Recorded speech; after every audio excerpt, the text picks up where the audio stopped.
श्री थोल थिरुमा वालवन जी, श्री थोल थिरुमा वालवन जी.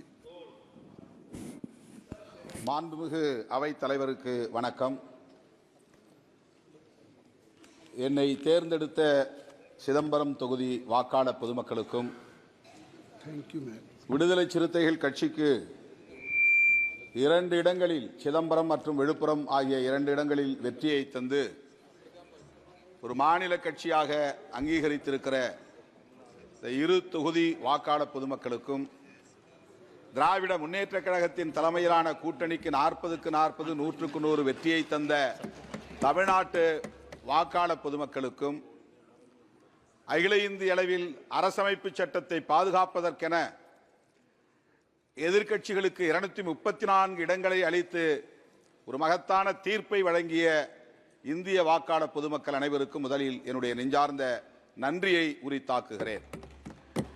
குடியரசுத் தலைவரின் உரை மீதான நன்றி தெரிவிக்கும் தீர்மானம் 240 இடங்களில் மட்டுமே வெற்றி பெற்றிருக்கிற பாரதிய ஜனதா கட்சிக்கு தனி மெஜாரிட்டி கிடைத்திருக்கிறது என்ற தவறான தகவலை பேசியிருக்கிறார் நம்முடைய குடியரசுத் தலைவர். அதுவே ஆளும் கட்சி அவருக்கு நன்றி செலுத்த கடமைப்பட்டிருக்கிறது. ஆனால் எதிர்க்கட்சிகள் மக்களுக்கு நன்றி சொல்ல கடமைப்பட்டிருக்கிறோம். அரசமைப்பு சட்டத்திற்கு எதிரான பிற்போக்கு சக்திகளை எதிர்க்க வேண்டும், வீழ்த்த வேண்டும் என்பதுதான் இந்தியா கூட்டணியின் ஒரே நிலைப்பாடாக இருந்தது. திரு ராகுல் காந்தி உள்ளிட்ட இந்தியா கூட்டணி கட்சிகளின் தலைவர்கள் அனைவரும் ஒருமித்த குரலில் நாட்டு மக்களுக்கு விடுத்த ஒரே வேண்டுகோள், இந்திய அரசமைப்பு சட்டத்திற்கு பெரும் ஆபத்து சூழ்ந்திருக்கிறது. பாரதிய ஜனதாவின் தலைமையிலான கூட்டணி கட்சிகள் ஜனநாயகத்தை அழிக்க துடிக்கிறார்கள், அரசமைப்பு சட்டத்தை சிதைக்க துடிக்கிறார்கள். நீங்கள் எங்களை ஆட்சி அமர்த்த வேண்டும் என்பதை விட இந்த அரசமைப்பு சட்டத்தை பாதுகாக்க முன்வாருங்கள் என்றுதான் வேண்டுகோள் விடுத்தோம். இந்தியா கூட்டணி தலைவர்கள் விடுத்த வேண்டுகோளை ஏற்ற இந்திய வாக்காளர் பொதுமக்கள் 234 தொகுதிகளில் வெற்றியை தந்து ஒரு வலுவான எதிர்க்கட்சி அணியாக இன்றைக்கு இந்த அவையிலே அமர வைத்திருக்கிறார்கள். இது ஆளும் கட்சிக்கு மக்கள் தந்திருக்கிற படிப்பினை, பாடம் புகட்டி இருக்கிறார்கள். பாம்பில்லாத பாம்பை, பல்லில்லாத பாம்பை போல, கொம்பில்லாத மாட்டை போல இன்றைக்கு வலுவில்லாத பாஜகவாக இந்த அவையிலே ஆளுங்கட்சி அமர்ந்திருக்கிறது. இந்த பாடத்தை புகட்டிய வாக்காளர் பொதுமக்களுக்கு நான் மீண்டும் ஒரு முறை நன்றி சொல்ல கடமைப்பட்டிருக்கிறேன். நீட் தொடர்பாக இங்கே பலரும் பேசியிருக்கிறார்கள். அதில் ஏராளமான முறைகேடுகள் நடந்து வருகின்றன. NTA நேஷனல் டெஸ்டிங் ஏஜென்சி அந்த அமைப்பை முதலில் கலைக்க வேண்டும். அது பொறுப்பேற்ற பிறகு ஏற்பட்டிருக்கிற முறைகேடுகள் இன்றைக்கு வெளிச்சத்திற்கு வந்திருக்கின்றன. அந்த அமைப்பை கலைப்பதோடு நீட் தேர்வையே முழுமையாக தேசிய அளவில் நீக்க வேண்டும் என்று நான் வலியுறுத்த கடமைப்பட்டிருக்கிறேன். தமிழ்நாடு அரசு நீட் தேர்வை முழுமையாக விலக்க வேண்டும் என்று ஒரு முறைக்கு 2 முறை தீர்மானம் நிறைவேற்றி குடியரசுத் தலைவரின் ஒப்புதலுக்கு அனுப்பி வைக்கப்பட்டிருக்கிறது. இதுவரையில் அது பொருட்படுத்தப்படவில்லை. மக்களால் தேர்ந்தெடுக்கப்பட்ட ஒரு அரசு நிறைவேற்றிய தீர்மானத்தை அவமதிக்கிற ஒரு செயலாகத்தான் இந்த செயலை நான் சுட்டிக்காட்ட, கண்டிக்க கடமைப்பட்டிருக்கிறேன்.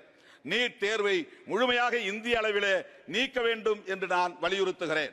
அரசமைப்பு சட்டத்தில் ஆர்டிகிள் 47 உறுப்பு எண் 47 டைரக்டிவ் பிரின்சிபல்ஸ் மிக முக்கியமான ஒரு வழிகாட்டுதலை தருகிறது. இந்திய அளவிலே இந்திய ஒன்றிய அரசு போதைப் பொருள்களையும் சாராயத்தையும் முழுமையாக நீக்குவதற்கு, விலக்குவதற்கு உரிய நடவடிக்கைகளை மேற்கொள்ள வேண்டும் என்று வழிகாட்டி இருக்கிறது.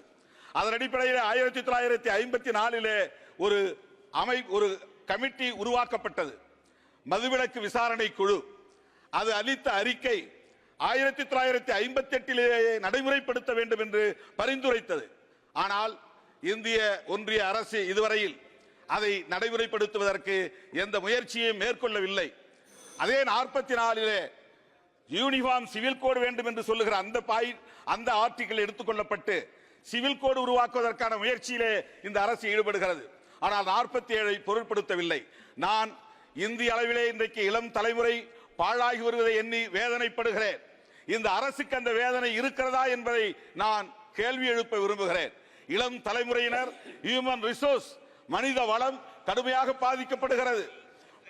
போதைப் பொருள்கள் இந்தியா முழுவதும் இங்கும் அங்கும் என்று அங்கொன்றும் இங்கொன்றுமாக இல்லை. ஒரு குறிப்பிட்ட மாநிலங்களில் மட்டும் இல்லை, இந்தியா மாநிலங்கள் அனைத்திலும் போதைப் பொருள்கள் மிக தாராளமாக புழக்கத்தில் இருக்கின்றன. கள்ளச்சாராயம் காய்ச்சப்படுகிறது. 4 மாநிலங்களை தவிர எல்லா மாநிலங்களிலும் அரசு மதுபானங்களை விற்பனை செய்கிறது. இது நாட்டுக்கு செய்கிற மிகப்பெரிய துரோகம், இளம் தலைமுறைக்கு செய்கிற துரோகம், மனித வளத்தை சிதைக்கிற ஒரு நடவடிக்கை. எனவே தேசிய மதுவிலக்கு கொள்கையை ஒரு கொள்கையாக இந்த அரசு கொண்டு வர வேண்டும். இந்தியா முழுவதும் மதுவிலக்கை நடைமுறைப்படுத்த வேண்டும், போதை புழக்கத்தை தடுக்க வேண்டும் என்று வேண்டுகோள் விடுத்து இந்த வாய்ப்புக்கு நன்றி கூறி அமர்கிறேன். நன்றி, வணக்கம்.